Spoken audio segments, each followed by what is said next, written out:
Bismillahirrahmanirrahim. Assalamualaikum warahmatullahi taala wabarakatuh. Selamat bertemu kembali anak-anakku sekalian di mata pelajaran fisika kelas 12. Oke, hari ini kita akan melanjutkan bahasan kita di bab medan magnetik. Kali ini kita akan belajar tentang gaya Lorentz. Gaya Lorentz ini disebut juga gaya magnetik. Kenapa disebut gaya Lorentz? Karena orang yang pertama kali menyelidikinya adalah Hendrik Anton Lorentz, sekitar awal abad 19. Ya, beliau adalah fisikawan Belanda. Lalu sekalian, ini adalah background gambar dari, ya betul, gambar kereta api ya. Inilah kereta api magnet disebutnya. Ini yang sering disebut dengan kereta maglev. Lalu sekalian, kereta ini bisa meluncur 600 km per jam kecepatannya. Hebat ya. Jadi dia berkecepatan lebih dari kereta listrik yang ada sekarang. Di maglev. Ini dikembangkan di Jepang, di Tiongkok, di Jerman, di Inggris, di Perancis. Namun sekarang karena pembuatan rel magnetiknya yang mahal, itu hanya 2 yang masih aktif, yaitu yang di Tiongkok yang melayani Shanghai, Beijing, dan di Jepang. Ini gambar maglev di Jepang. Inilah salah satu dari aplikasi gaya Lorentz. Oke, mari kita pelajari dengan antusias apa yang dimaksud dengan gaya Lorentz. Lalu sekalian, inilah gaya Lorentz itu. Kalian perhatikan, di sini ada magnet, ladam, ya.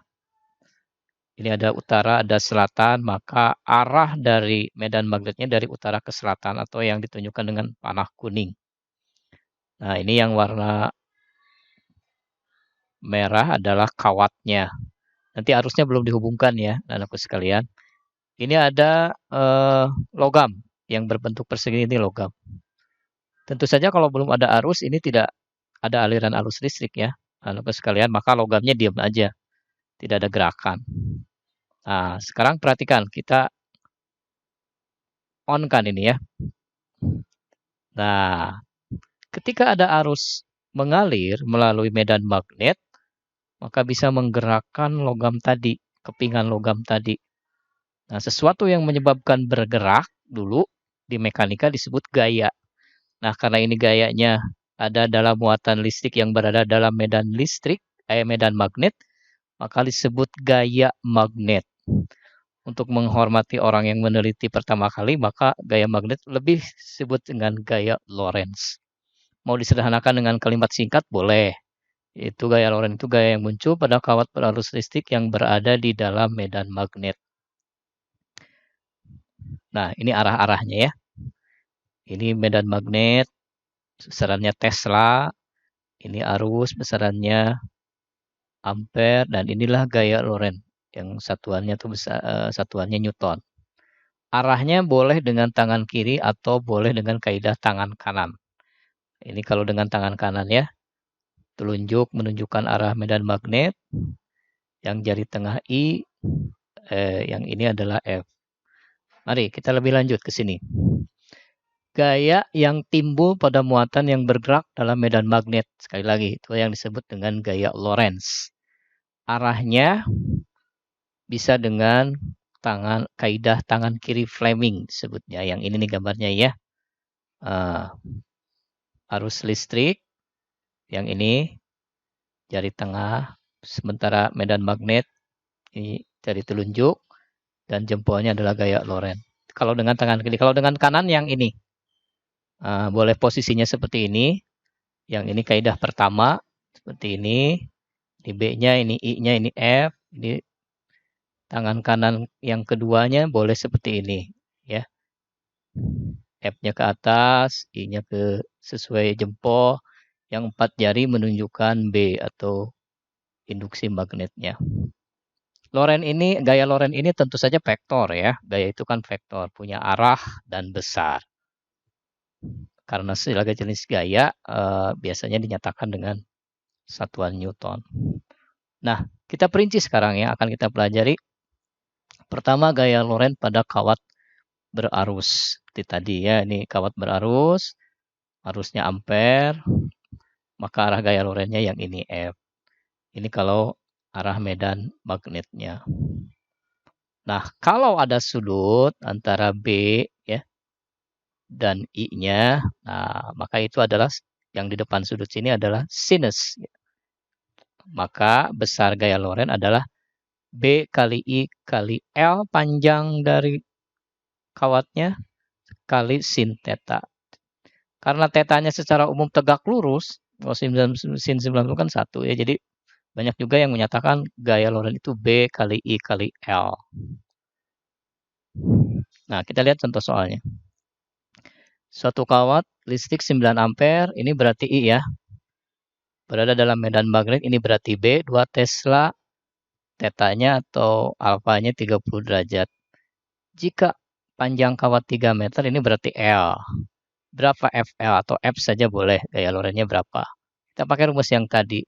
B kali I kali L kali sin theta.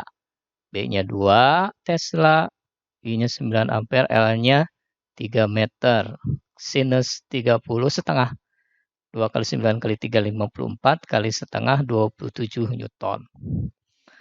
Itu anak-anakku sekalian kalau kawatnya 1. Kalau kawatnya 2 ini gimana nih? Nah, seperti ini kira-kira ya. Kalau kawatnya ada 2, bisa 2 hal yang terjadi. Bisa arusnya searah seperti ini ke atas semuanya, atau ke bawah dua-duanya, atau salah satu ke atas, salah satu ke bawah. Ini kalau ke atas dua-duanya begini. Ini gaya lorennya ya, ke kanan untuk kawat 1. Untuk kawat kedua, gaya lorennya ke kiri. Ini tampak saling tarik-menarik dengan jarak antar dua kawat sebesar A. Maka gaya lorennya itu akan sama di F1 maupun di F2. Kita sebut F saja, yaitu mu 0 kali I1 kali I2 kali L panjang kawat per 2 pi A. Nah, ini keterangannya ya. Seperti ya di bab yang lalu, mu 0 itu permeabilitas vakum. 4P kali 10 pangkat min 7. Mohon maaf ini. 4P kali 10 pangkat min 7.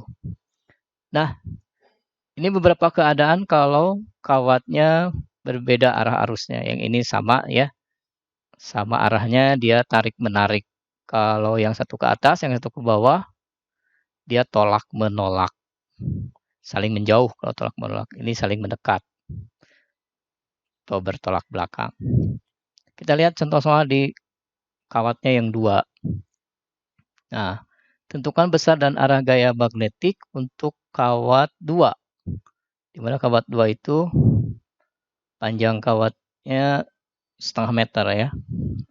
Ini posisinya kurang lebih kalau digambarkan soal ini I1 2 ampere. Oh maaf, ini I2 ya. I2 3 ampere. Jaraknya 1 meter. Kalau ada sebuah titik yang ada di tengah-tengah berarti ya kalau setengah meter, kalau ini 1 meter kan tengah-tengah ya. Nah, maka kalian ini panjang L-nya setengah meter, mohon maaf. Mu 0 masukkan 4P kali 10 pangkat min 7, I1-nya 2 ampere, I2-nya 3 ampere, L-nya setengah meter dibagi 2 V. A-nya ini jarak 2 kawat 1 meter. Ya, 4P dibagi 2 Pi 2. Kalikan 2 kali 2, 4 kali 3, 12 kali setengah 6. Pangkatnya tinggal 10 pangkat min 7. Jadi F-nya 6 kali 10 pangkat min 7. Bagaimana arahnya? Nah, kalian perhatikan. Ini kan arahnya yang satu ke atas, yang satu lagi ke atas. Sejajar kan? Ya. Tadi kalau sejajar berarti akan betul tarik-menarik. Kalau arahnya berlawanan akan tolak-menolak. Maka arahnya, arah gaya loren atau gaya magnet pada kawat 2 adalah ke kiri. Kan tarik-menarik, saling mendekat ya. Ditarik mendekat ke kawat 1. Itu mungkin. Yang berikutnya, gaya loren pada muatan yang bergerak. Nah, lambang cross ini adalah arah medan magnet yang menuju ke bawah, tembus. Ya, tembus ke sini tembus. Bukan menuju ke arah mata kita, tembus. Ke bidang ini, tembus. Nah, ini kalau ada muatan positif, sebelah kiri ya. maka arah gaya lorennya ini ke atas. Maka kecepatan dia akan bergerak kan? Muatannya akan bergerak, nah, ke kanan bergeraknya. Dan kecepatan P, meter per detik, meter per sekon. Muatan listrik besarannya kolom seperti yang sudah. Kalau di muatan negatif, perhatikan arah gaya lorennya berlawanan ya, tadi ke atas, yang ini ke bawah. Kalau ini ke kanan, ini juga ke kanan sama untuk V-nya mah. Maka besarnya gaya loren itu B kali Q kali V. Kalau ada sudut sinus theta. Kalau sudutnya 90, sin 91 jadi B Q V saja. Itu gaya loren pada muatan bergerak. Nah, bagaimana kalau gerakannya melingkar seperti ini ya? Melingkar seperti ini. Kalian tahu kan gaya yang melawan gaya putar ke arah pusat itu kan gaya sentripetal ya. Nah, di sini kan gaya sentripetalnya sama dengan gaya loren kalau dalam dalam medan magnetik seperti ini. Kecepatannya biasanya menyinggung lingkarannya.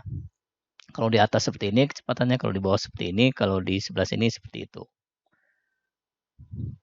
Berarti dapat kita gambarkan bahwa gaya Lorentz itu akan sama dengan gaya sentripetal, gerakan muatan ini pada gerak melingkar ini. Gaya Lorentz pada muatan yang tadi, PQV, gaya sentripetal, telah kita pelajari di pelajaran mekanika di kelas sebelumnya. MP kuadrat per R. Maka R-nya, ini V-nya kan 1, ini 2 kuadrat. Jadi hilang 1 ya, jadi tinggal R-nya sama dengan M kali P dibagi B kali Q. Kalau ditanyakan R. Kalau ditanyakan B, tinggal rubah aja persamaannya. Ini secara umum seperti ini. Ini apa R itu? Jari-jari ya. Jari-jari lintasan ini, muatan ini pada gerak melingkar. M-nya massa muatan ya, dalam kilogram. V-nya kecepatan meter per detik.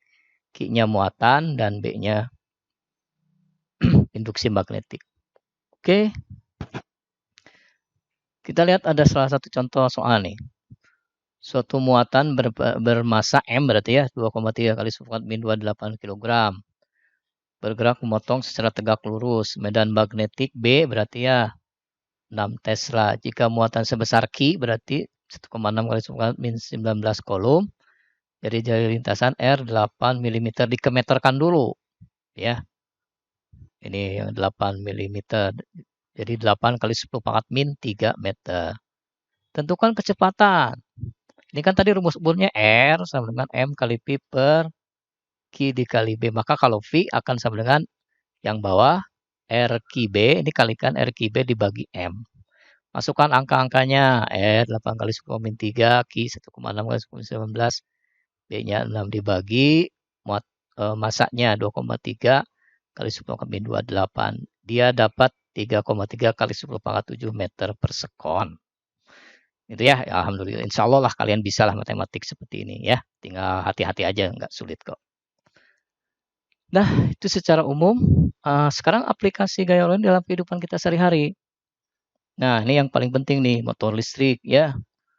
Ini alat yang ditemukan karena prinsip kerja dari gaya loren. Ini ada di pompa air ya. Ada di kompresor, tempat itu yang ada tambal ban itu ya. Dan lain-lain sebagainya yang motor listrik itu. Galvanometer itu biasanya terdapat pada alat-alat ukur listrik. Ada ampermeter, voltmeter, dan lain sebagainya itu galvanometer. Insya Allah nanti kalian searching ya, cara kerja motor listrik, cara kerja galvanometer. Searching aja di Google, itu banyak penjelasannya.